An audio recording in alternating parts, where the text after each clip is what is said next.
this one. Get rid of it. Hey, you see how it catches us? Every time. Every time. Well, listen, thank you for joining us again this Tuesday. We're going to have to call it Hot Tuesday, man. Or Deep Tuesday. I'm telling you. Tender Tuesday. That too. We'll see how it goes. I think it might be spicy today. All right. But yeah, Little Black Book, thank you, Kojo, for having us on again. The Thorpes. We have met you again. Is it me or is it us? Who is it? And this is Marriage UK. We're here. We're in the building. We're in the building. And if you want those conversations about relationships and guidance, and whether you're single, married, divorced, it's our channel. If you want that level of entertainment, you know what I'm going to do I'm not going to introduce them. Let them introduce themselves. I think it's only just that they do that. The Thorpes, can you tell us who you are, what you do, and how it's going? Okay, we're Meet Thorpes. My name's Adrian. This is my wife, Tara. We've been married 7.5 years, 8 years this May. We are content creators, and you can catch us on Instagram, TikTok, and YouTube at The Thorpes. Yes. Nice. Let me fit you in there properly. How can I get you in there properly? Like that. There you go. I'm in. Yeah. Better swing in, girl. So today, man, we're talking money and marriage. Shmoney. And marriage. Shmoney. But before we go there, let's have a little. What should we have? We're having just a little icebreaker, and it's just a short. We usually do this with fruits, but we're gonna do it with money. If you had to choose, so I'm gonna go for Tara first. If you had to choose what note in our currency, in sterling, would you use to describe Adrian? What note is he closest to? And don't say the biggest note because I love him, because that one is pretty obvious. But what note would you like?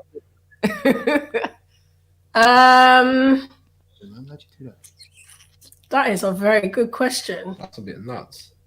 Is that the answer? Nuts. I want to say like a £20 note because I have more of them. So I have more £20 notes in there.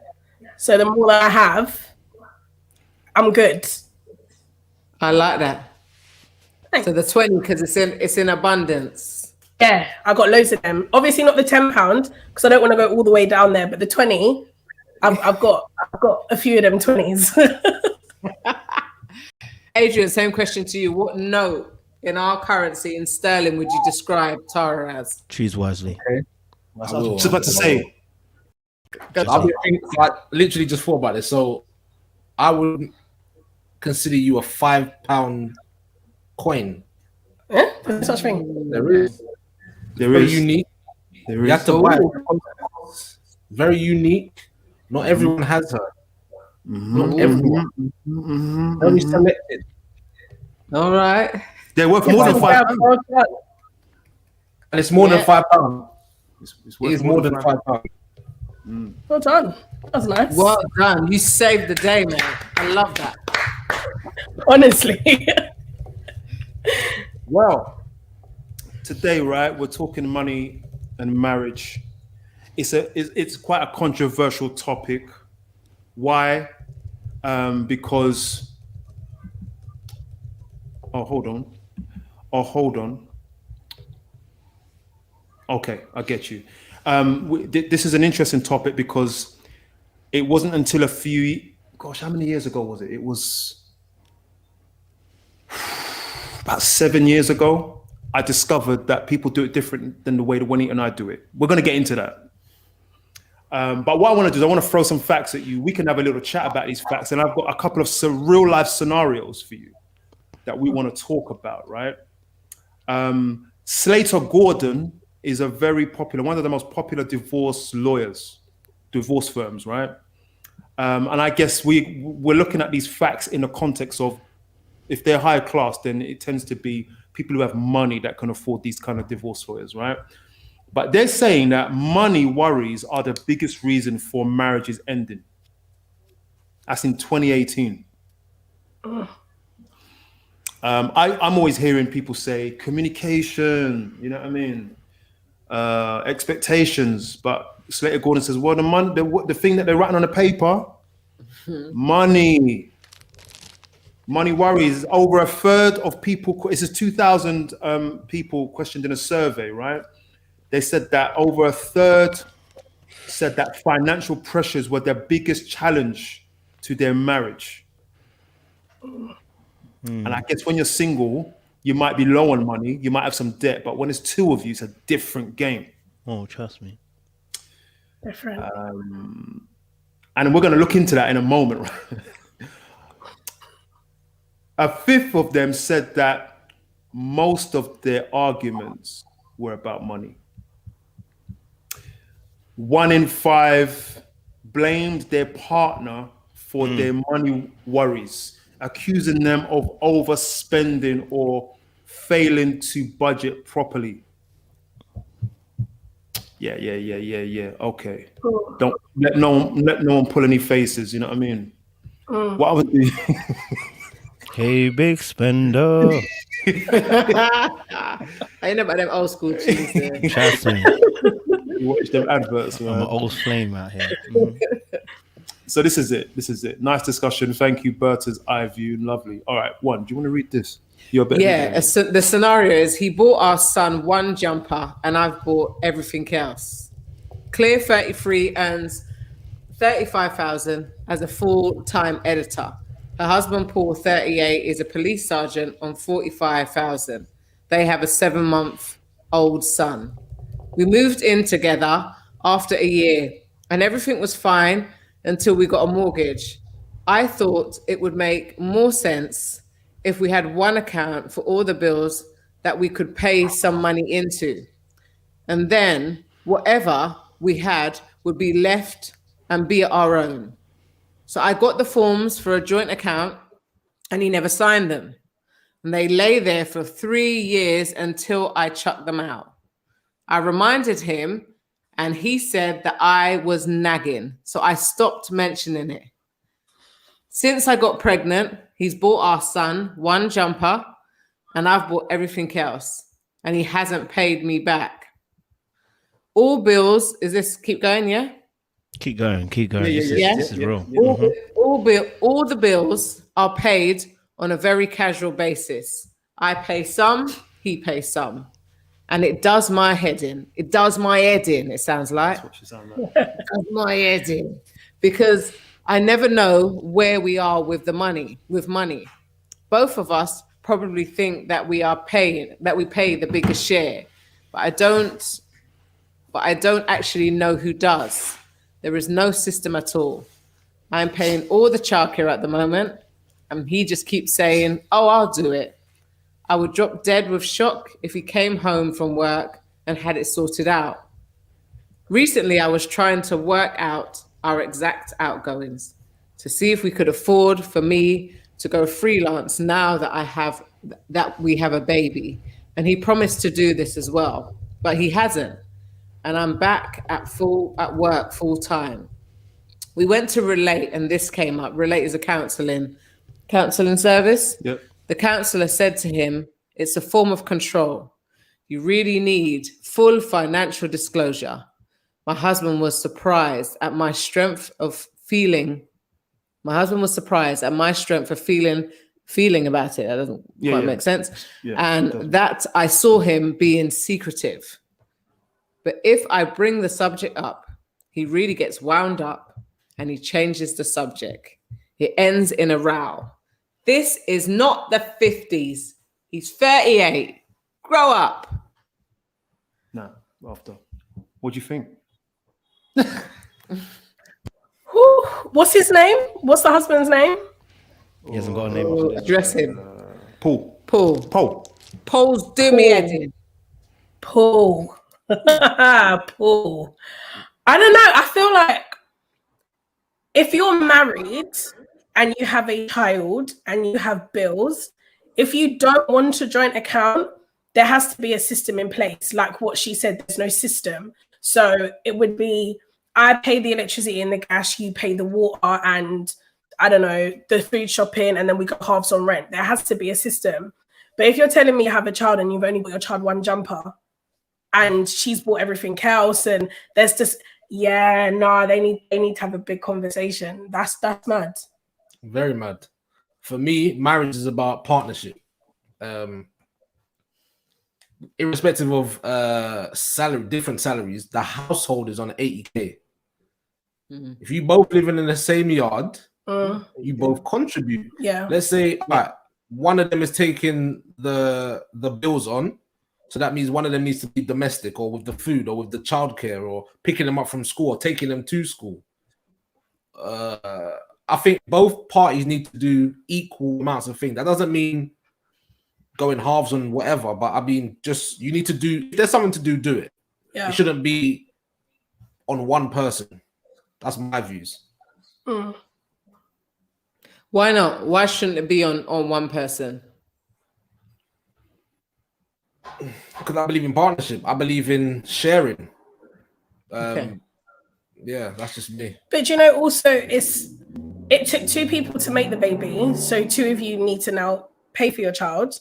Not only that, you're both living in the house using the same heat and hot water, all of that stuff. You're both living in the house. So if you're not going to have a joint account and put all your money into one pot, then it needs to be divvied out. So that's what like my mum and her husband did. So she would take on certain bills and he would take on certain bills, and then they'd split the rent. Do you know what I mean? So I think that's very important, because if it's all on one person, they're going to feel the burden and then they'll start to be resentful.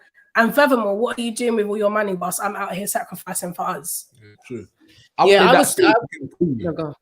go on.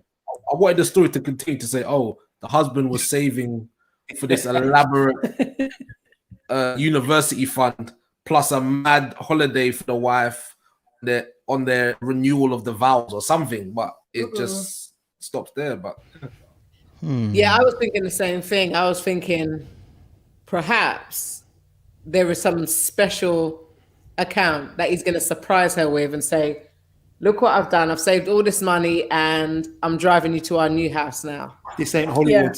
This is not a movie. Like, you have to have a happy ending. You know, this is real. Let me throw another scenario at you. Shall I read this one?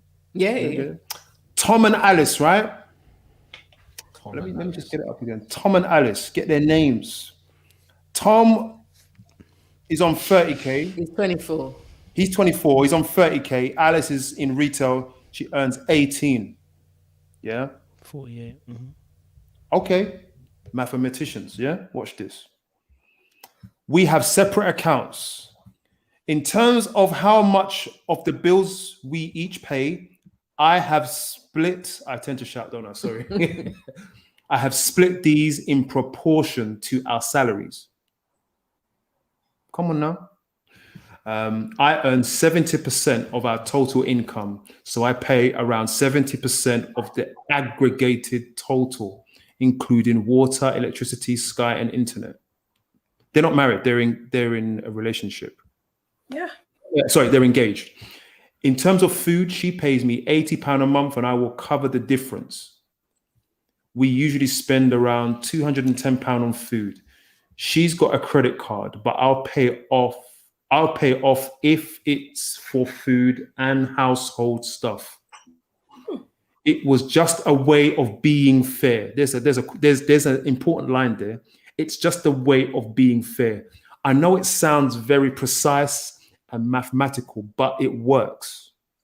I suppose the whole point of being engaged is that it's a trial period to see how things would work out in married life. I can see Kojo's face. If she were earning more than me, and if she paid more of the bills, from a male point of view, I wouldn't feel comfortable. Can I have it, bro? There'd always be the dreaded conversation with the in-laws. Her parents would be like, oh, well, I think we'd probably go back to 50-50. I do have basically saying I do have some pride on the matter. What are your thoughts on that? I mean, what are your thoughts? I want to see Kojo's. I want to hear what he's got to say. His face. No, I just have one question. It sounded actually really good. It sounded good at first. Aggregate, I understood it. Ratio, I got it. Where's her income going to? Where's what? Where's her income going to? We know what he's paying for, but we only know she's paying £80 for the dinner. There's an incomplete scenario here. Where's the rest of her income going to? Why is her credit card not being paid for if the income is not going towards the family bills? What's going on? I'm sorry, I'm a budgeter, so my mind is trying to think where the extra finances go into. That's all. I'm just trying to. She earns 18 grand a year, so that's like minimum wage. But she's only paying £80 for the food. Where's the rest of the money going to? But that's a percentage of what they spend in total. And I said, where's the rest of the money going to? Well, but I think what it is that they both have worked out that there's a total amount that they have to spend each month between them on the necessities. So they both have disposable income. So wait, so why is he paying a credit card? I'm trying to figure out, why is he paying a credit card then? If she's got the money disposable, why is she not disposing of the credit card? That's what I'm trying to find out. But he said that he pays for only the food on her credit cards. Yeah. Oh, okay. Oh, okay. Fair enough. Then I've got no problems. Then my job's done. Accountant's done. I'm good. So if he's paying on the credit card. I don't know. I think it's just too complicated. Is The it? way it's set up. In my mind, the way I would view stuff, I'm just like, this is messy. It's just too complicated because I don't know. She's saying about the credit card. What is it? It's that he will pay. They pay off if it's a food element. If it's a food element. So what if does that include when she gets lunches at work? True. I don't know. It's like, how far does that go? It just gets a little bit messy for me. I don't know. I feel like they're not married, so they don't need to join their accounts right now, right? People are married and still don't join their accounts, which is absolutely fine. I feel like I'm all about, sometimes I can be all about fairness, right? And I'm like, but it's not fair. 100. It's not fair. So I get why 50-50 wouldn't work for them, because obviously she's on a lot less. Yeah. It's not like it's £2,000. It's a whole like 12 grand. So I think it's good. I think in terms of the household bills, if he's covering what the percentage is and she's covering the other percentage, so it's fair, then I think, yeah, man, there's no arguments there. You can't argue with that. A fact is a fact. The numbers don't lie. What if they were married? Well, then, what's yours is mine and what's mine is yours, baby. And I don't have much. It's Better all raise some into one stakes. pot. I think it's a pretty good deal though, to pay 30% of the Yeah, household. of course. 30%. Of course, rather than 15. I understand that she's on a low income, but 30%. Yeah, that's mad. And he's still gonna. Let me read this. Just before Read you it do, one more time because I feel a bit nervous for her now, because I'm thinking, if they're not in a committed relationship, if they do break up, no. Yeah. But She's also, having when they a get life. married, is he going to be this calculating with everything? Right, let me read this. I suppose the whole point of being engaged is that it's a trial period to see how things would work out in married life. As married people, we know that things could pop up out of nowhere. There's certain months money just finds its way to get spent. Literally. Like you said in 2018 that they found out that money was the problems of all these divorces. The 2018. Yeah. I could have told them that in 2013, 2014, 2015. Before you were born. I don't know. I feel like for me, now I look back at it in hindsight, big man, you're a bit too calculating. So like if you hoovered up yesterday, does it mean that I have to hoover up today? Like, are you going to be like, no, I hoovered up 3 times this week, so now it's 3 times, and then on the one day, because there's 7 days in the week, we hoover for half the day each. Like, if you can't, sometimes you can't go into marriage with that mindset, because sometimes I'll give Adrian 80% and he'll give me 20, and sometimes I'll give him 80%. It's just a bit calculated. It needs to give some grace. There needs to be some room. There needs to be some room for maneuver. Yeah. Definitely.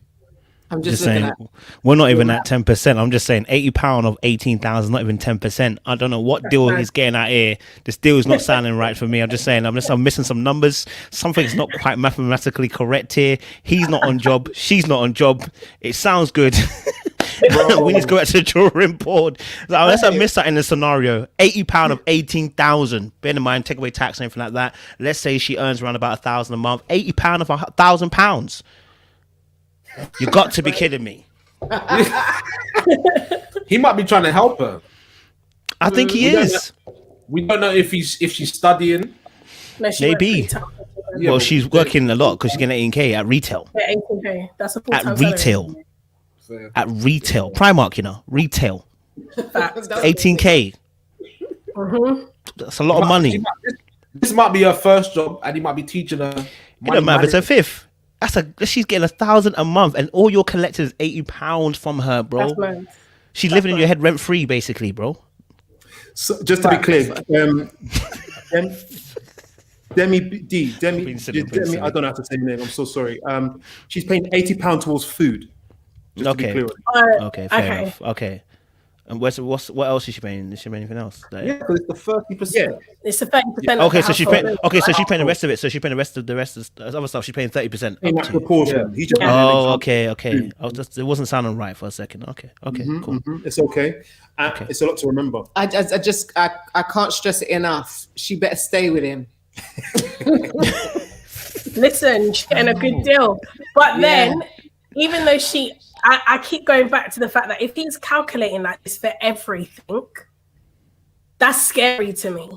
Yeah. Right. So sometimes she might not have that extra £20, and she's just like, I don't know what his name is, Bob. I don't have the £20. What do you mean you don't have the £20? That was the deal. There's no grace in that. Do you get what I mean? There's no let up.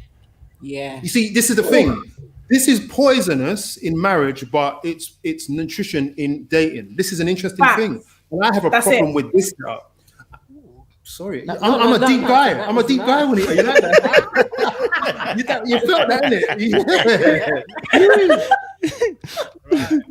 know that deep when you oh, it is lit today. That's loudest, man. Right, all right. Where was we? No, I'm saying that I'm concerned about the mindset, because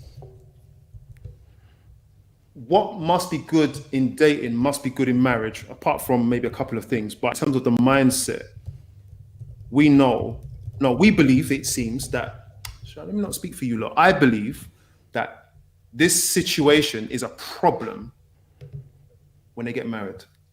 Why? Right, let's go there. Let me take you through the questions. And then, so I'm going to ask you guys some questions about your relationship, yeah? Okay. Let me just fix your screen. 1 second. Here we go. Adrian and Tara, whoever wants to go first, what did you do before you got married? And then we're going to go into some of the ethics around that. Finances. Yeah. What do you mean? What career-wise, sorry. What was your career like? What job did you have? Yeah, sorry. I was in like education, so No, you was not, big man. You was earning like £70 a week. Yeah, hold on. When was I on the buses? That was before we even started dating. I've done a lot of jobs. A lot of jobs. Pull up the whole CV, I worked in a garage, nursery. I drove the buses. You worked in a care home. Worked in a care home. I did loads of different things. Debt collection. Yeah, I done loads of stuff. But just before we got married, you wasn't doing that. I don't remember what I was doing. He was working in a care home. Do you remember? He was working in a care home. He was working with disabled kids. Yes.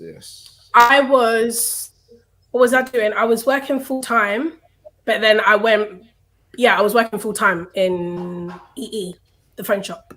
Hey, shout out. Hey. Yeah.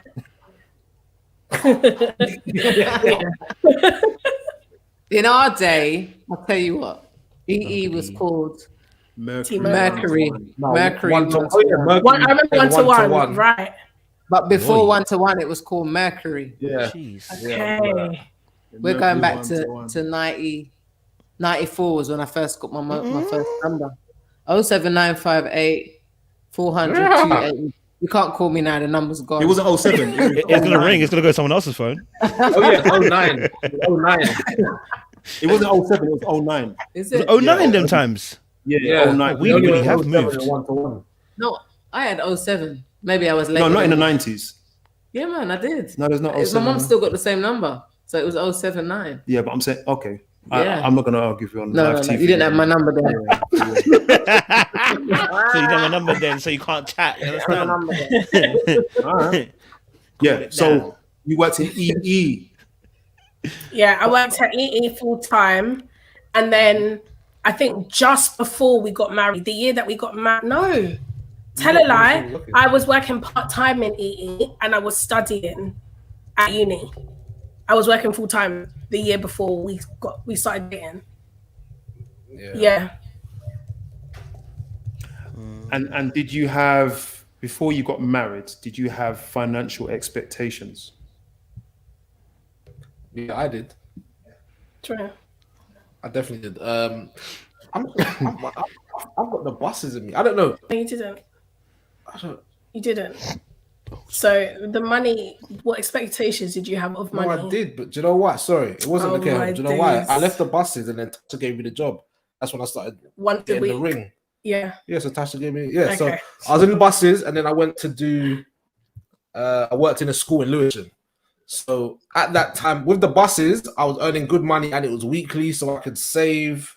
I could go on holiday. I could do what I really wanted. And I had that same mindset going into marriage, and I thought that was just normal. But I realized I wasn't on the same money that I was on those times. Yeah. So yeah. I'm not gonna lie. I defo thought like I was gonna be the next Real Housewife of. We were living in Surrey Lane at that point. I was like, I'm gonna be the Real Housewife of Surrey Lane, okay? And my husband's gonna provide for me and get me everything I want, and I'm just gonna have my money as play money. That's what was in my head right at the beginning. Like when he put the ring on it, that's what it was. You hear this, Kojo? Go and let it out, bro. But yeah, that was my expectation at the beginning. As soon as I said yes, I was like, oh, money wise, okay, yeah, I can just be a stay-at-home wife and just make sure that his dinner's cooked and make sure, and he'll take care of the finances. Man, was I wrong? I'm it's Kojo's face. I'm just like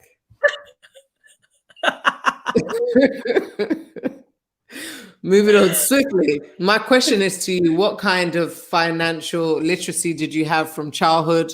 Was there any kind of money matters education or anything like that in the home, or did you just see the bills being paid? Was there a sit down and going through, this is what goes out here, this is what goes out here? Was there anything like that happening? Not in my household. I came from, both parents had their own businesses, so both parents were respectively successful in their areas, but I never had a sit down talk of what you do with money. I do think I learned my financial guidance from watching what they did, both being very hard workers, not allowing their children to go without, but also never having to see a struggle. So even if we were struggling, I didn't know. My sister didn't know. So I've never been spoiled. So if there was something that I want, like in school, even now, I've got a passion for footwear. I love footwear, trainers, shoes. I love all of that. So when I did want it, if I saw my friends have it, I'm like, and no disrespect, I would see them maybe coming from a single parent household, struggling to make ends meet, but they would have the latest footwear, clothes, anything. And I'm like, why have I not got the greatest pair of kicks on? Yeah. You get me? So yeah. For me, there was no money literacy. Like my mum was very well. My mum worked really, really hard for the money that she had, and she got paid very well. So I never really saw my mum struggle with money. I mean, I remember I had my first letter come to the house, and I remember my mum putting me on the phone, and she was like, Tara, just say you agree, give them your name, give them your age and your date of birth and the address. And I remember this phone came and it had my name on it. And my mum was like, Tara, that's not yours, that's for me. So, so at that point, my mum's credit weren't the greatest. But there was no money literacy. Like even when I went to uni and I realized that I had credit, and I was like, also I can get stuff and I don't have to pay for it. And I took out everything, but I genuinely didn't think, oh, I have to pay for this next month. So there was no financial literacy with me at all, none. Yeah. I know maybe from experience from Caribbean families, I wonder why that is the case, that I feel that we get taught in death. So when they die and you hear who leave what and who never leave what, or let me pay him back for this, or let me pay her back for this. It's like we don't find out till they're gone to glory. Do you know what I mean? And it's like that sit down stuff. We're now obviously having media, having access to the internet, we get to watch videos about financial literacy, but I feel that we are all playing catch up in a way, catch up to maybe what maybe the indigenous knew or the rich knew before, where they implemented it in their family. Like, this money's going there. This is a trust fund that's going there. You'll be able to access this here.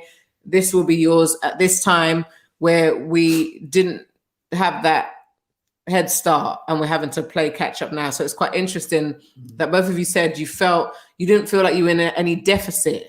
Your parents provided for you. You weren't out on the streets. You weren't homeless, but you didn't know how and when and where it went and what was happening with the money in your home. So that's quite interesting to know.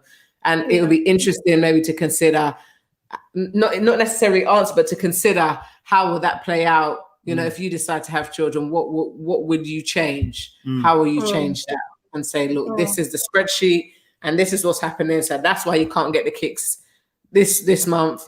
But the reason why your friends getting it is because they're being maybe substituted, you know, in other ways. And there's other bills which are significant bills like rent, which maybe is being substituted. So that's why there's disposable income, or there's different priorities. So my mum's priority was never to keep us in regular fashion, but we had classic stuff. So back in the day, I know there was no one to give me, bruv. I was the oldest, but what happened is, I remember, I'll take you back to the 80s. There was some jeans with Fred Flintstone. Fred Flintstone, anybody? Am I too old now? Fred Flintstone, the Flintstones. Yeah, we know. Oh, we know Flintstones. I just don't know the jeans. Looked at me like, what? No, I didn't know the jeans, but I know Fred Flintstone. Remember the jean? Yeah, and you could have them printed on your jeans, or you could have postcards printed on your jeans. When I look back, it was a whack look, and I was dying for it. My mom was like, if I buy you that this year, you're going to have it for the years to come. So you better just choose a plain blue pair of jeans and then rock that for the years to come, and no one can tell. Or you choose Mr. Flintstone and you'll be rocking Mr. Flintstone when everyone's off it. You get me? So we had to be smart and stealth with how she managed the money. It was just her. And then she went back to study, and she was very, very, she had good stewardship with the money. But it meant that there was a lot of sacrificing and stuff that we couldn't do because it was like, it's not a priority. So I get what you're saying, Adrian. Another question I have for you is, what are the differences in the way you both manage money? Do you say the principles? What are the differences? Or the differences? Well, I'll go first. Yes. Okay. If you would. So I have a totally unhealthy relationship with money. My money, if I have it, it has to go. If I have £10 in my hand, I have to find something for £10 that I can buy. So yeah, that's me. Adrian is the complete opposite. I'm more cautious, so I like to know. Well, first of all, I like to know that bills are paid. I would like extra to see if there is something, especially if there's an occasion or if something might always happen. We never know. Your car can break down, light bulb blown, something. I mean, I always like to have money there just in case, like Rainy day. just in case. So So with that difference, how did that play out for you? Wow. Can I ask? Yeah, of course you can. I remember, and I think I told you about this already, Curtis, but I remember we first got married, and obviously, like I said, I think it was in the last episode or the episode before that, when I got my job, my mum was like, yeah, go work, and whatever you earn is yours, and then I'll pay all the bills. So don't worry about anything. I'll still cover everything. When we got married, I remember I was at home because I was only working 2 days a week, I think, at the time, and studying. So when I was at home, I was like ordering pizza, ordering hair, ordering McDonald's, ordering everything. And the month, it was just under a month, an agent said, oh, Tara, can you go to the cash point and take out cash because we've got to pay the rent? I went to the cash point. I promise you, there was like £12.87 in the account. So now love has to kick in. Now love is going to be. Now love has to kick in, right? what's love got to do with it? What love can't pay nothing. I'll be honest, boss man. I beg you. Let me just pay that rent off with the love that I got for my wife, please. It don't go so. No. Yeah, it was mad. It was mad. Like literally, my heart dropped when I put it. Because before that, I'm gonna be honest, I never checked my bank account balance ever. So I just do it spits out. When I saw it, I said no. And I don't even know how I told you, but it was it was. You found out though. Oh, I definitely found out. I think that had been the first time. That was the first month. That was the first time. Also, my phone got cut off. I was like, huh? My phone, my phone's not ringing. I had never experienced that in my life. I had never in my life experienced my phone. I didn't know what that was like. I honestly didn't know what that was like. I was so baffled and confused. He was like, Tara, my phone's not going through. I was like, babe, it's cut off. Just ask them, just make a promise to pay. In my head, I'm thinking, why is she knowledgeable on what this promise to pay foolishness is? Why is she experienced? What is going on there? I'm like, promise to pay? What does that mean? Anyway, I don't even know how we got through that. I don't know how we got through it. It was our first month of marriage, and that just showed how different we were financially. That's the thing. Crazy. That's a bit of a mezzanine. It's mad. All right, do you know what? I'll be honest with you. Come give it to us, KJ. Me and money. No, not even you two, because I think that's natural. I think most couples there is a opposite. Someone spends, somebody saves. So I think that's usually how couples usually are. I just think from my perspective, I'm a bit like Adrian. I'm a saver. So it's the rainy day. It's the what if this happens, or kind of thought process, because it depends on how you see money. Some people see money as freedom. Some people see it as security. And so normally couples normally have the two. Then couples normally have someone who thinks money is security, someone thinks money is their freedom. And I think it's one of those things that we don't get taught, like you said, from young, that this is how people see money, and that you have to be able to kind of work it out between the two of you. But I'll be very honest. I've been in relationships where money situation, I'm just looking at it like, what the. And I didn't realize how vexed I got. Like, there's very few things I get vexed over, but money is one of those things. I'm looking at the person like, hold on a minute. So you overspent, and you didn't do your essentials, and you're looking at me now. And I don't know why. I remember one time it happened to me, and I was looking at the person like, so you don't have the essentials, but you're now looking at me. What do you want me to do? You know what I'm saying? What do you want me to do?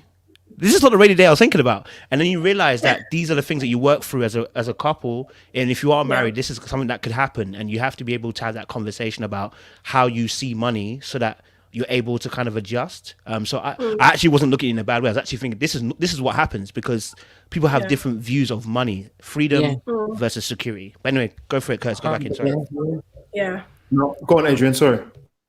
Yeah, no, 100%. I agree with Kojo. And also, there's another thing, like, you know, there are people who didn't grow up privileged to have every and anything, and they find it their ultimate goal in life is to get back everything that they didn't get. I'm one of them people. I want to get back the times my dad, my mom told me no, everything. I'm talking about down to little, you wouldn't believe it, little things like going somewhere I wanted to go when I was younger, doing something I wanted to do, claiming something, this piece of jewelry, that trainer, that clothes, that name, or just having money stashed somewhere. I remember one time, I remember when the recession came, and as I said, my parents were both business owners, but my mum's business, she had a nursery, so she had to close the nursery down because of the recession. And I remember she had to get a job in Sainsbury's just to make ends meet. And my dad was able to keep his garage, but things weren't ticking over as they were. I remember walking in.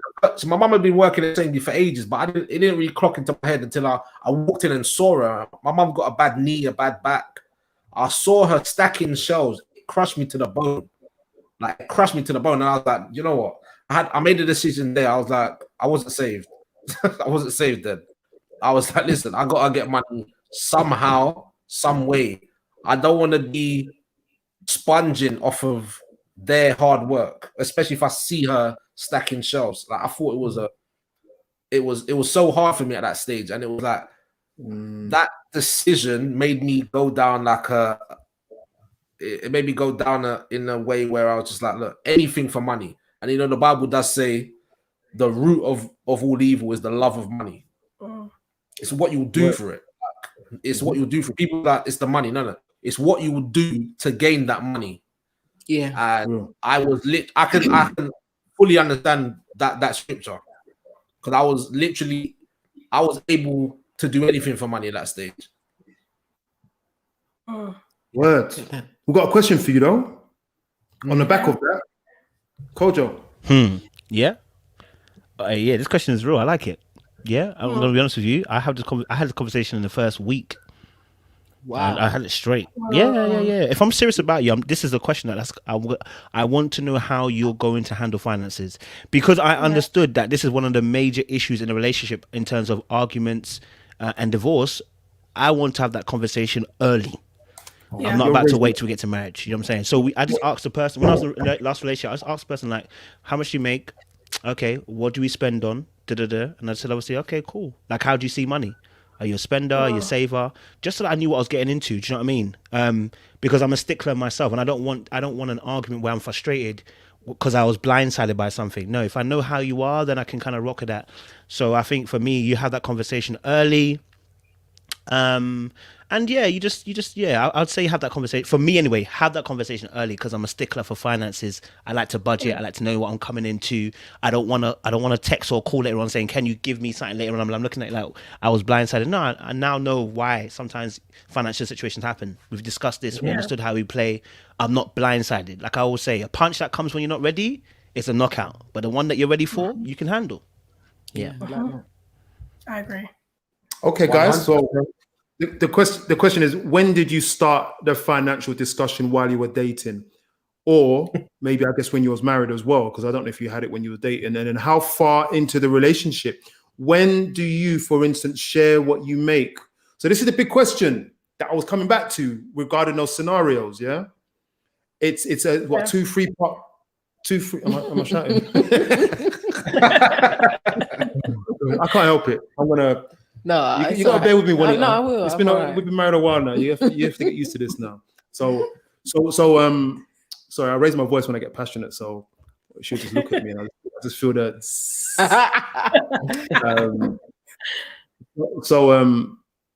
It's a 3-part question, and it takes us back to the scenarios. How do you do it now? And before that question, when did you start to have that discussion? So, unfortunately, we didn't have that discussion until after we were engaged. And the only reason why the discussion came up is because we were in premarital counseling, and that was the question that was raised. And that was maybe 6 months before we got married, or maybe 8 months before we got married. So the conversation didn't happen soon enough. I think exactly what Kojo said, this conversation, if you know that this person is someone that you potentially want to marry, that conversation needs to happen early on. As soon as you kind of come to that conclusion, that conversation needs to happen early on, because unfortunately for Adrian had no credit when we got married, right? Because he hadn't really used it. He didn't know what credit was. I had learned what credit was, and my credit was bad. So I was like, babe, get a credit card, get this, get that. Yeah. I applied for a credit card in his name without him knowing. I came home to a letter with a credit card unopened. She already had the credit card in her wallet. No, it's all right. It's all right. We're married, innit? We're one. We're like,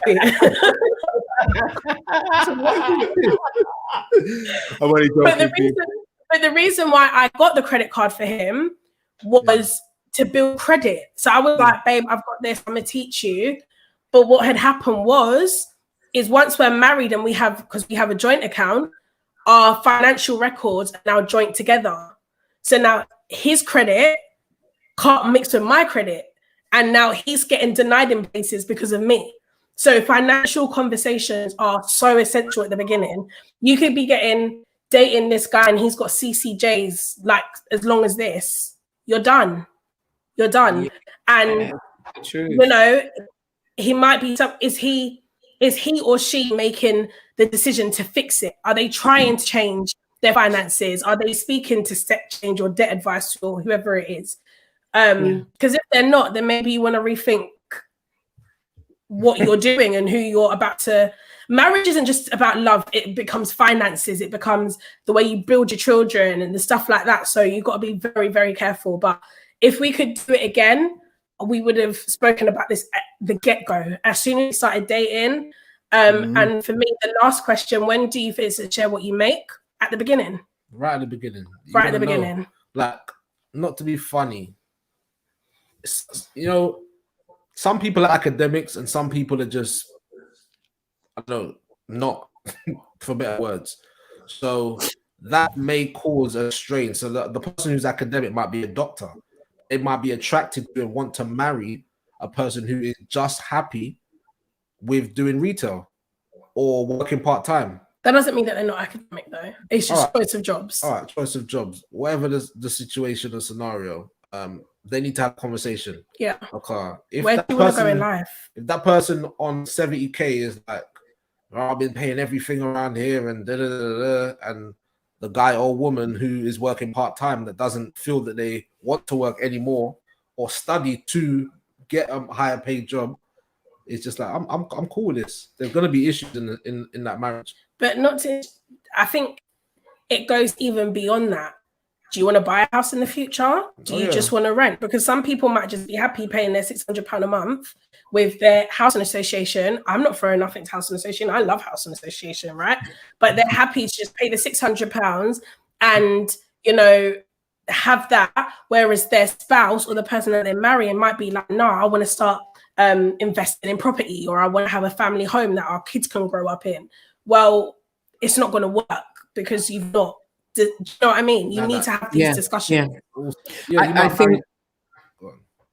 No, go on, Adrian. You finish. I'll go after you. I have one person saying that I want to build the house and this. One person be like, no, but I want to go on holiday 5 times a year. That's all. That is all. I'm happy with 5 holidays a year. As long as we go 5 holidays with no kids, that is me. The other person's like house, 2 children, picket fence, and a dog. The conversation needs to be had in dating, especially as Christians. We date to marry. It's like let me have some options. No. You're dating to marry. You find this person, and I feel fit. This is who I want to suit. So yeah. I was thinking about across the pond, Americans. We know a few couples who live in America, and it is part of their conversation in dating. Yeah. What is your credit score? Well, I just asked such a question in the UK. It just doesn't fit with our culture, but it's definitely needed, because even when you're saying somebody with CCJs or somebody even who's just content to maybe stay at the same salary level for the rest of their career, it's like, let's have that conversation. And those conversations are best held in the context of premarital counseling. Now, not everybody has that, but it's a great place to thrash out your differences and your expectations as well, to lay them all out on the table. And for us, when we had premarital counseling and spoke about, a 5-year plan, we spoke about where would finances go, how it would be divvied up. And we went to a weekend away. Do you remember that? It was in like an engagement and enrichment retreat, marriage enrichment retreat. We were engaged then. We were engaged then. But at that time, they had a whole exercise, a whole module dedicated to finance and how we view finances separately, and then how we would bring those finances together. So in the end, our decision was that we were both working, and that all the money for the bills would go to a central account. And then it was, and we would do that 50-50, because we kind of earning the same amount at that time. And then we would have our own separate accounts for whatever you wanted, whether it was to get a surprise gift for the other partner, or if you wanted a pair of shoes. That's how it worked. Now, when we had children and went through a couple of financial crises, then it was just the one account. It was just like, we just deal with the one account. We don't need to like call, can I spend this? It's like we have a budget sheet and you know how much there is left. My sister does it to the T, where everything she spends goes on that spreadsheet. So she knows exactly what she'll have at the end of the month. In fact, the question is, do people have a spreadsheet? The spreadsheet. Are you using stuff like a spreadsheet? Are you being proactive and active in managing your finances, or are you just dipping your hand in a wishing well, if those things still exist? Do you know what I mean? I'm going to ask a question. I want to go back up a little bit. Kojo, to Celia. Celia Hales. I'm going to throw it at you, bro. And I'll ask you guys an opinion, and I want to really kind of look at which question, which point do you want to? Which one? I can see a few of them. So 8:31 p.m. Celia Hales. Okay, thank you. Yeah, I'm going to it now. She said, "It's a she." Yeah, I can see it. I can see it. She said, "I know a guy who called off his engagement because he found out his fiance had bad credit. Over 20 years later, she still has bad credit." Forget the second part. Coach, are you saying? You wouldn't even get that far. Are you saying? He answered it in the first week. Go on. He wouldn't even get that far engagement. Man's going on Experian and looking at the numbers and thinking, man, this can't work. It would. Do you want to find it? But the thing is, obviously, I don't know how it is in the US system, but obviously UK, you can do things to get your credit up. You can work, and because I've worked in finance, so to be honest, I totally understand. Even things like CCJ, I understand how it works. So to be honest, it's not as much of a bigger deal. What's the big deal is if you don't tell me, if you're lying. Right. Now we've got a bigger problem. Do you understand? Because like I said, I've been in relationships where CCJ have happened, and we've worked it through. I've even helped pay for it. It's not a big thing for me. It's just when you are dishonest about it. And number two, I'm never going to save you. This is one of my biggest pet things that I'm never going to do. I'm never going to pay off all your debt. The reason being why, not because I don't like you, or not because we're not a team, but I need to see how you're going to handle it yourself. Because otherwise the lesson won't be learned. Some people don't learn these lessons, right? They're racking up bills, You need to see, are they going to be proactive enough to do it themselves? And when you can see they're doing it themselves, then you can help and jump in. But if they're not doing it themselves and you pay it off, their person hasn't actually learned the lesson. You just saved them, but you haven't seen if they can actually learn that lesson themselves. They can put themselves in that situation again. So it's very important to just have that conversation and see how someone's mindset is towards what they're dealing with. Are they sticking their head in the sand? Or they're actually saying, look, I'm being proactive and I'm trying to get things done to get it sorted. So I would have had that conversation a long time. Engagement. Let me challenge you. Go for it. With the Ghanaian accent, right? Come. All right, cool. So then, love, yeah? Your wives as Christ loved the church, right? Absolutely. Church gone into debt with God enough. Love her out. Walk with her all the way through. And if it means paying off that debt, bruv, with your life, pay it off. Don't choke, no, don't choke, bro. I'm gonna choke, bro. Go on. You take her on that journey, and you both go on that journey and pay that off. I'm putting it. I'm not telling you what. No, I agree that. Yeah. I agree You that. agree with that? I agree that. So But the what person you're has to dealing show with really, what you're dealing proactiveness. with really, what you're dealing with really is a mindset, a character type. Yeah. And it's a flaw with money, but it's a pro somewhere else. It's a con with money. So I'm putting it to you to say, are we putting unfair Standards on people where we need to be their strength in a time of weakness? No. You cannot save. Like, this is one of the lessons I've learned. You cannot be trying to save people. When you do that, two things can happen. One, they can end up resenting you, or two, they can end up doing the same thing over again because the lesson hasn't been learned. One of the things that God does is he chastises his children. You're going to learn. So as much as obviously I am here to help you, when it comes to things like this, you have to allow the person space to see they're going to be proactive enough to be able to deal with it. I'm not saying you have to deal with the whole thing. The part I'm talking about is, are they proactive in dealing with the actual issue? Have they got a process that they want to try and implement to try and get it sorted? And the reason why I'm saying that is because when you get 10 years down the line and this happens again, the next time they might not tell you. They might be in a hidden hole. And when that hole is burning, you're going to be in more dire straits. House could be lost.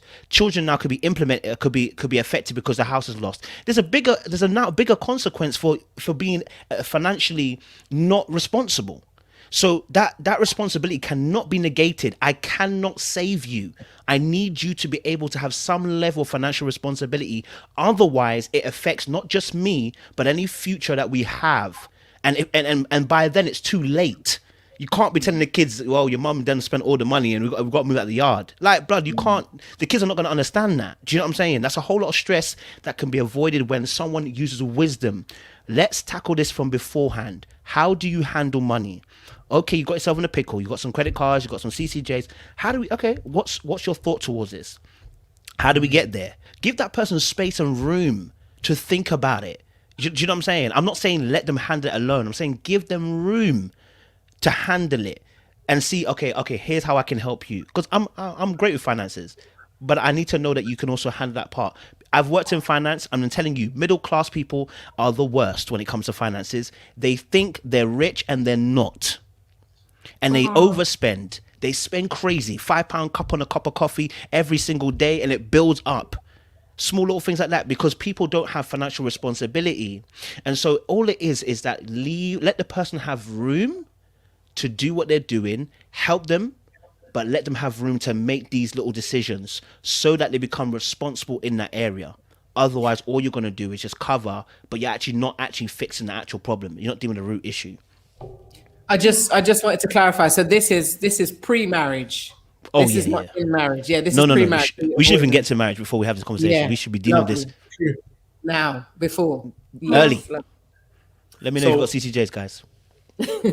before we slide in them DMs, we just want to let you know. I'm not gonna disclaim you. We can still work this out. You know what I'm saying? Don't slide in the DMs unless you're sorted. I got a question for the Thorpes, right? Actually, two questions. The last two questions, actually. One is a very short question. Mm-hmm.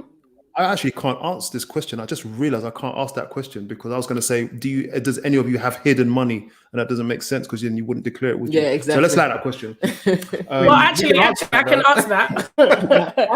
First of all, the answer is definitely no. The answer is no. But I don't know if it's just a Jamaican thing or not. But I remember just before we got married, my nan came from Jamaica. She came here for the wedding and she handed me $2,000, right? And she said, here, put this in your little bank account and don't make Adrian know. So she liked it.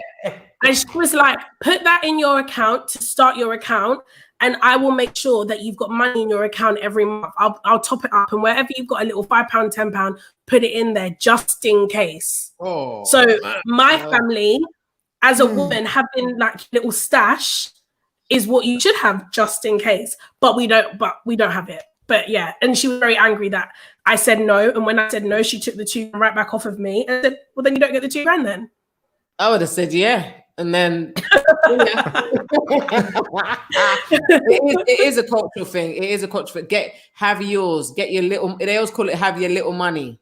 You know what I mean? Yeah, have your little money. Yeah, have your little money. It's like just in case he tries something. And I've spoke about this issue with my friends on a large scale. I mean, none of us in the circle have our little money because we're hoping what we've done here is open and honest, and it's a true investment. So there is no little money just in case money, but it is a mentality that goes through our culture. It does that just in case you need to escape, you got your little money. And I guess that they would have had to have done that because the family setup and dynamics required that for survival. So I can get why they would do that. But then this leads on to my last question, and I know we've got a question on the screen. What's your ethos as a team on money? What are your disclosures to each other? What level of transparency? How do you function when it comes to money as a team? All right, so we've got 3 accounts. We've got our joint account. We've got personal accounts.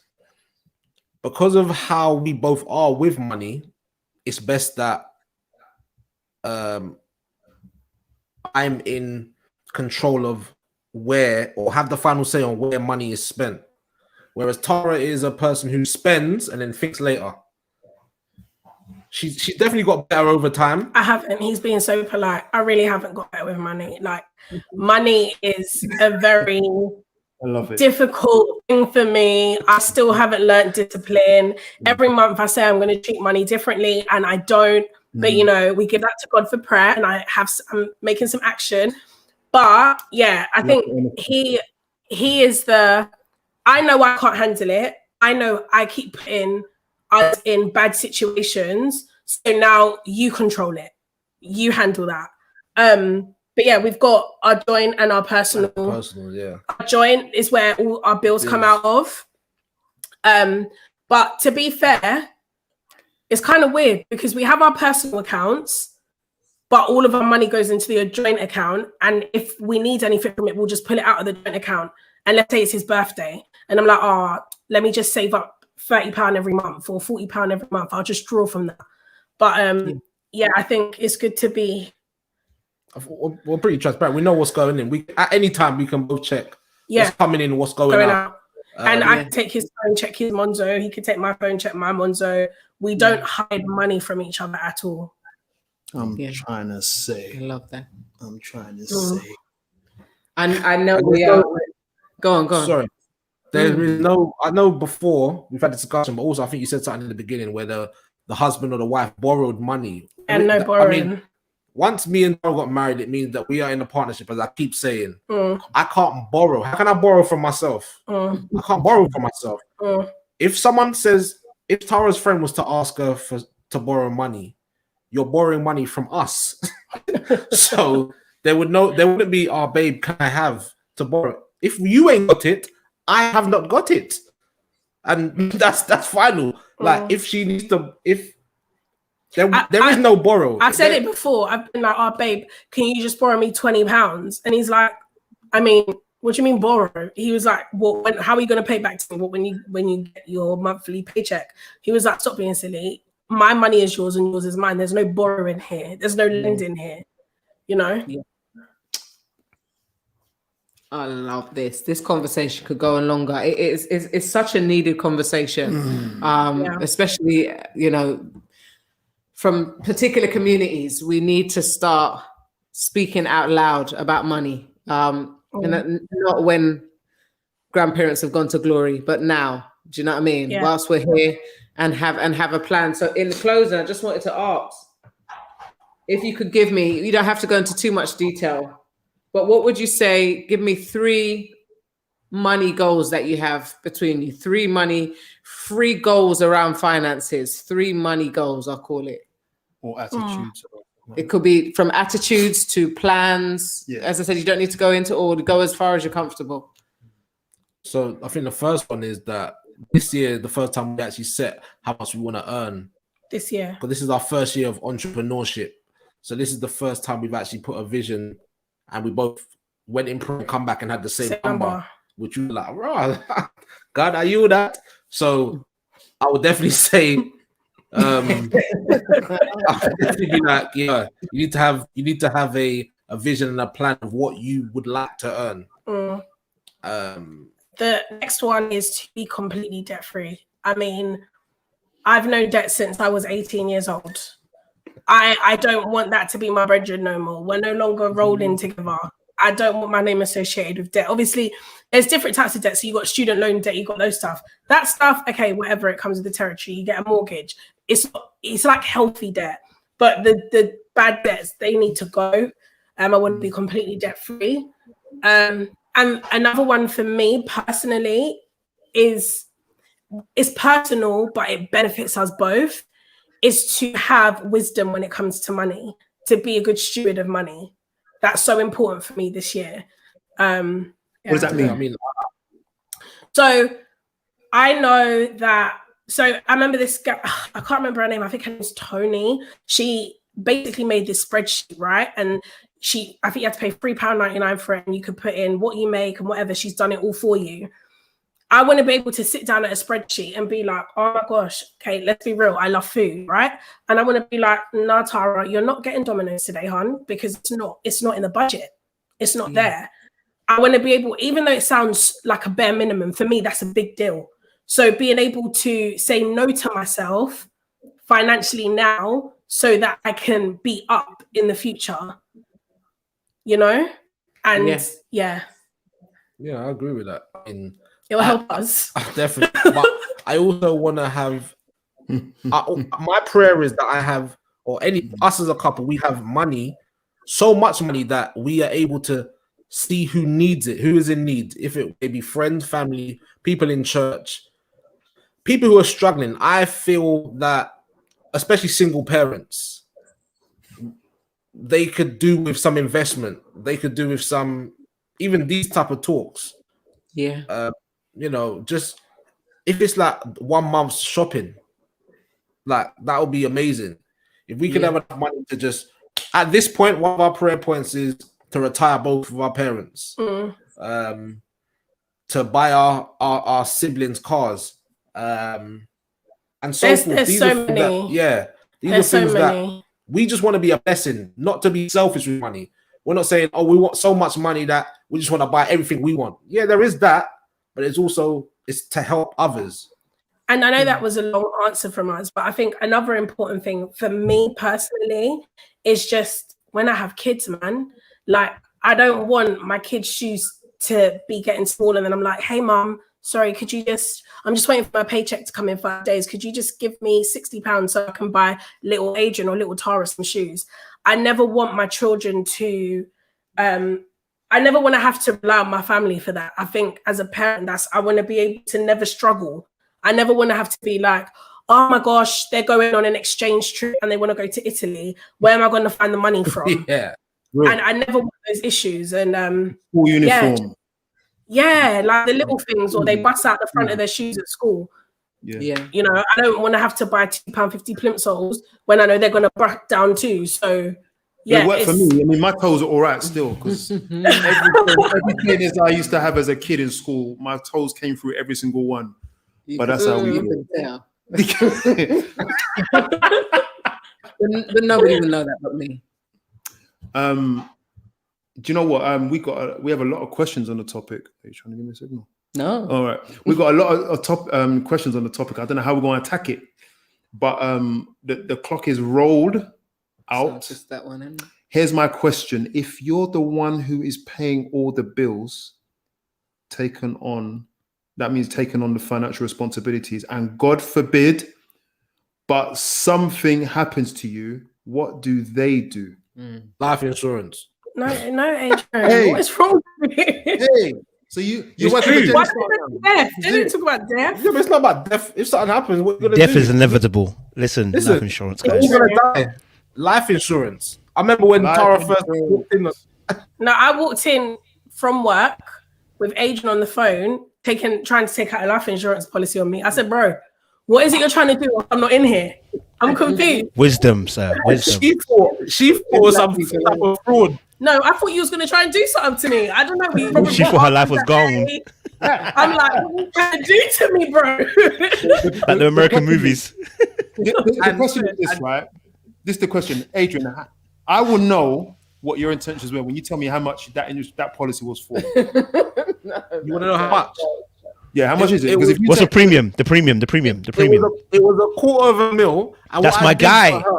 And what I did, I said to the woman, they said, I said, how does it get paid? Does it get paid monthly? In a lump sum. Listen, a lump sum. This is what this guy They said says. it's going to be in a lump sum. I said, nah, not my wife. Could we have it on a monthly basis? Because she I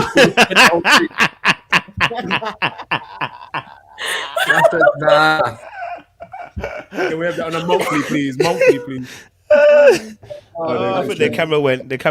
Go for it, Cap. Can you hear us? Yeah, he's trying to take her out. That's why he's trying to take her out. Can you hear us? Camera evidence. Yeah, you got your phone on that software. The battery died. We're Is good, it? man. Okay, you can just change the camera if you want. Yeah, we're going to change it. Yeah. No, that was funny. Yeah, life insurance people, look after your family. You never know. Sickness and critical illness. 100%. If you guys want to hook up, visit This Is Marriage UK. We'll show you where to go. Can we say that? No. We can. No. We'll point them. We're not doing it for them. No. God. That's not one of the services. You can do that. We'll do it. I'll do it. No. I know someone. Oh. But you have to have that. You have to have that laid out. Aviva Dentings. But even if the person hasn't died, then let's just say they're sick. Right? There's just a period where they're sick or whatever, then you have to step up. You have to step up. You can't just be sitting on your laurels hoping that the bills are somehow going to be paid.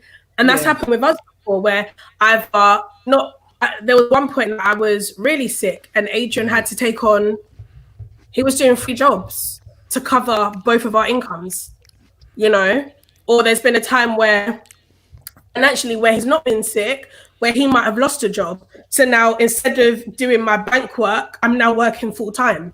So you've got to step up. Yeah, definitely. It is something that is a community thing again that we don't think about. I mean, and as a community, we don't always even like to talk about death. But as Kodjo said and reminded us, it is inevitable. Even talking about it is difficult as being part of this community. But that having life insurance is crucial. Yeah. Do you know? And even in your policy, sometimes you can get the critical illness and other aspects to be covered as well. Even there's part of our policy where if anybody went in a home, then that would be covered as well. Not that. That is a whole conversation in itself. Because guys, the government will suck you of your peas. If you go into a home, boy, and you make decent money, you're done. You're done. It's done. And take your home as well, even if you pay for it. Yeah. So it's these conversations that we need to have, and I'm so glad that we're able to be on here and be transparent about something that is usually pushed under the carpet with loads of expectations. So it doesn't make sense. We push it under the carpet, but yet we have expectations about it. So it was good to have this conversation. I just want to say finally that 2 things I learned more about. So when I set up and mindset and ethos is the same as yours. I don't hide any money. My money is the family money, is my wife's money. We don't lend each other and we don't hide, and we're working together. And one thing it does do is it means that you have to sit down and have a conversation, and it can it can culture intimacy between you if you can sit down and talk about where you both want to go. We had a guest on a few weeks back, and he said that marriage is when 2 people are traveling on a journey together, the same journey with the same intention. Yeah. And and married couples who have elements of their lives that are very separate are really creating division that is unseen at first. and it's prepared. They're preparing a way for. It's like splitting wood in various points. It looks good at first, but it will become weak over time. So my thing is just be one. Don't be afraid to share your money. Her debt is my debt. When we got married, we had a little bit of debt, and that's life. And Winnie and I, we just worked it out. I remember speaking to a friend, and we went out on a girls' shopping trip. It was my first and only that time we did that. And she wanted to get something, and she said, he ain't got no money. She was talking about his husband. Her husband. Her husband. He ain't got no money. And I found that strange because we haven't got any money. Yep. Yeah, or we've got money. It's never he ain't got and I got. It's like we're broke or we're rich. Do you know what I mean? And that's what we've carried through. And we're also carrying it through to our children. Our oldest is she's an entrepreneur at heart. I mean, she's going to uni this year, but she will go and plait hair and make her money. She will custom design trainers and make her. So she made a lot of money over the summer. She also paints canvases.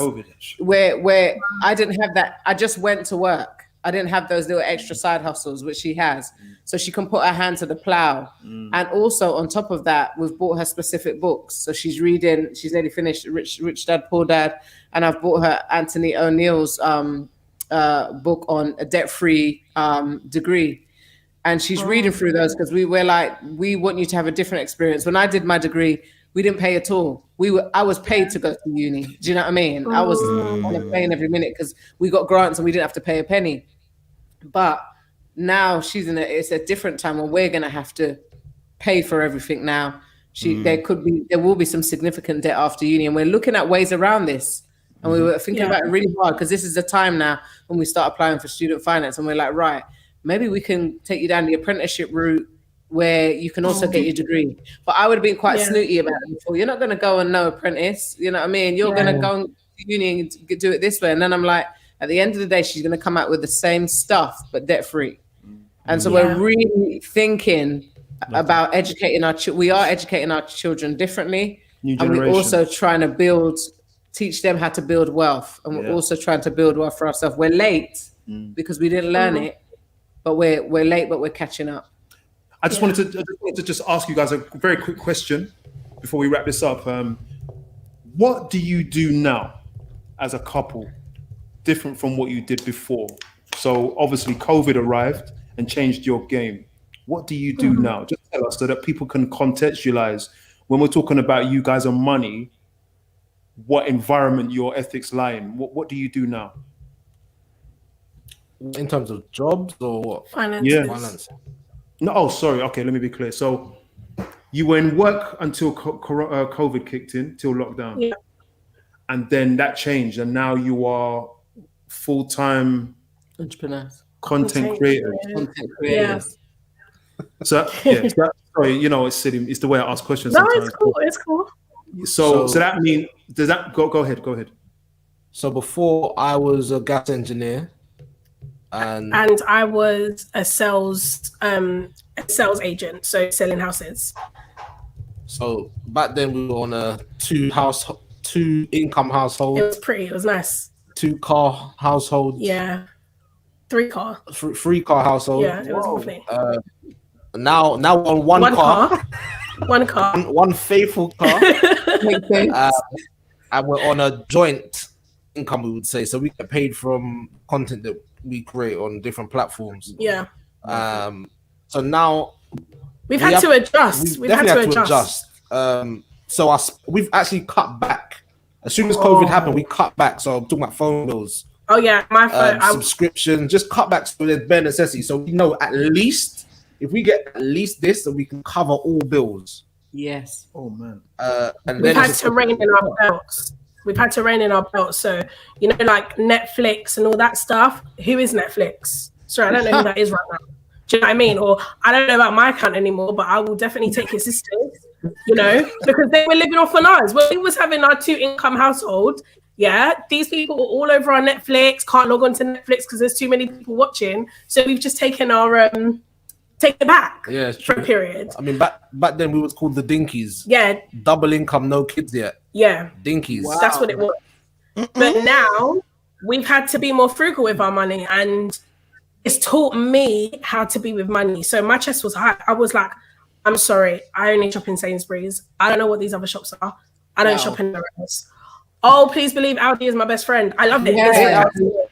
Has always been, sis. Preach it. It's great. Even down to the point where I am a stickler for name brands. So I'll be like, I'm not buying Sunright, which is Lidl's crisp brand. I'm buying Walker's.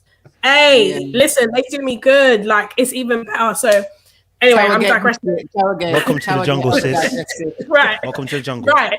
Yep. So I've learned in this period we've had to rein our belts in a bit. We've had to rein our belts in, and 100%. You know, there's a season for everything, and this is our grind season, and we're good with that. We'll grind, and we'll grind it out.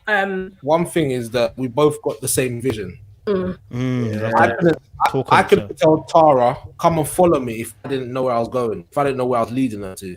There's no way. And I doubt that she would have followed me if I didn't know. I wouldn't. Like any woman. Be honest. So where we've got the same vision, we know that this is only for a season. Initially, we said, all right, let's take a few months, maybe to a year. But the Thorpes is taking off, and we're seeing great successes. So we're thinking, okay, cool, let's run with it and see how far it can go. And in that time, but do you know what? I think from lockdown, we sat down and made a plan. Whereas when we were both earning our income, our separate income, even though it was all going into one pot, there wasn't really a plan. It was just like, yeah, spend this, spend this, spend this, spend this, spend this. Obviously, he's more money to his chest, but it was easier to do that. Whereas now we've sat down and said, this is the plan. This is what we're sticking to. We don't go outside of this realm kind of thing. So I think we're more, my idea of money has changed since lockdown. See, Like I love that. Before it was a freedom, now it's a security. I love that. I think just because we are in a unprecedented time and COVID has hit everybody. Do you know what I mean? It's very interesting to see how you adapted. Yeah. One last question, man. Let's squeeze it. All right, look, couples, when did you know you could trust your partner with your money, finances? And for the men, how did you know your wife would be financially responsible? I will go first, and then we'll leave it to the guest to close it off. It was so long ago. I mean, we're talking like 22 years ago. I can't. When did you know we could trust you, partner with money? Do you know what? Finances? We clicked. Our mindset towards money was slightly different, but one thing we had in common is that we weren't big spenders. Yeah. So that kind of saved the day. But my mind, I didn't have any education towards money. I didn't really care about clothes and spending money on names, brands, or anything. But we didn't have any credit cards and stuff. I think that was one thing I took from home for financial literacy, which is. It's a way of building up your credit. I understand. I think my first credit card was 3 years ago, and it's been my only. It's paid off now, and it's in the bin. Just because my mum used to say, if you can't get it now, you're gonna have to wait. And so I've always kind of grown up with wait. Don't sit on a sofa that you're still paying for. Do you know what I mean? We didn't want that. So it was always like, if you see it in the shop and you like it, then work towards it rather than getting it on credit. So I feel we had that same mentality about money in that area, that it was like not really, it wasn't easy for us to borrow or to live off credit. So that was one thing we didn't do. But we are very different when it comes to risk taking and spending money and so forth, which is another show. But for me as a man, I knew I could trust my wife with her suggestions. She wasn't reckless. Simple. Oh. She didn't and the thing is that is a part of her character. Now I want to say that I will say though, sometimes I'm like Adrian, where it's like, you remember when you asked your mum for that pair of trainers and she said no, and you want to get it 40 years later. Yeah, sometimes that does yeah. And you know what, I want to be clear that although you don't know much about how Newt and I are, we recognize that we have pros and cons to the way we think. So there's a time when I have to step back, and there's a time when she has to step back and one of us step forward. But I could trust her because of what she said. I don't always trust her mindset, and she doesn't always trust mine. But we make a decision. Yeah. And you know what? This is another topic maybe. Sometimes it's not about the right decision. It's just about being unified. And sometimes that that could be, I could feel that she's wrong, but I'd rather the unity and the mistake than the disorder and the right decision. And it goes also, both ways, by the way. I think also just to add lastly to the question, and add in a bit more to the question, we have earned different amounts in our marriage. So there was a time when I was the main breadwinner and Curtis wasn't. The majority of the time. The majority of the time. And then, you know, childcare was switched between us. And then now Curtis earns the most. But it's never been lauded over each other. Like, I earn the most, you earn the most. It's never been it's always been ours. It's never been a stick to use to subject. It's always been our money. And yes, it did burn me that she was earning more, but when the money hits the account, it's ours. Yeah. Sorry, the question is for you guys. When did you know you could trust each other? Well, I trusted her straight away, but it was just that, was it a good idea at that time? But, you know, again, that was my bad. I should have had that conversation way before, and a real in-depth conversation, which is why we're here talking. All of us can know that you need to have that conversation as early as possible. You need to also watch how they spend before you get married, because they could just be chatting rubbish. So true. I think for me, well, I could trust Adrian from the beginning with the money. I trusted him, and he done exactly what I thought he would do, which was not spend it. Okay. So I knew I could trust him from the get-go. Yeah, money, finances, whatever. I know that Adrian would make a splurge on a birthday. So like on my birthday, be like, oh, here, I got this for you. But it was never like, okay, I'm taking this month's pay and I'm splurging it on your birthday. I know that he thought about it for the last year. So as soon as the 27th, the next day after my birthday, he's saving again. Do you get what I mean? So yeah, I trusted him from the get-go. But like we've all said, if I can reiterate, please have these conversations, because I wish that somebody done this at the time when we were dating, and it really would have changed my perspective. Because I always say that we're very open and honest. I feel like my debt and my money and the way that I handle my money has been a very big weight on our marriage. It's been very difficult because he's good with it and I'm awful with it. So I know that my money, our money is our money, and I know that now my debt is your debt, but I'm not blinded to the fact of what it's done. And I wish that, you know, there was something else like this back then so I could have learned. Yeah. I just want to say, look, in wrapping up now, man, I mean, I could talk about this all night. We're going to have a part 2, 3, 4 again. Yeah, we're going to see you guys next week. We're going to see you guys next week. I'm going to see if I can conjure up a topic that's just going to keep us on our seats again like this. I first of all want to thank you for, and this is me personally, massively appreciating your openness about what you are doing. And we appreciate more that you're revealing that you're in the process and you're not the end product. So, man, I can't thank you enough. I hope the audience can thank you too, to say thank you for being honest. Yeah. Kojo, thank you for joining us as well and hosting, you know what I'm saying? Typing away in the background, man, arguing with the people, trying to manage their issues. I see that, man. I feel like people are trying to come onto you in the stream though, bruv. You're on mute. Today they've been good, bro. They've been on my side, so you know, it's worked sense for them today. You understand? Not even a DM, you know, straight on the feed, bro. They told me straight today, bro. I'm sensible today, so. Thank you, guys. I don't even know if we got something on Thursday. Shame on me. Thank you all. We'll see you next week. Regardless, we'll put a poster out. Stay close to Meet the Thorpes on all the social media platforms. Yes, please. TikTok, YouTube, Instagram, and it's just Meet the Thorpes on all of them. Man, watch their stuff. Guys, listen, actually, so much. No. Oh, what do you want to say? You want to say something? Yeah, I'm coming. And I'm going to say, like, if you go to This Is Marriage UK, go to Little Black Book, go to Meet the Thorpes. If we're giving you great content, it's always nice if you just honor us by, with your heart, to just click, share, subscribe. It's always nice. It's always nice. And we appreciate it. But that's what we're doing this for.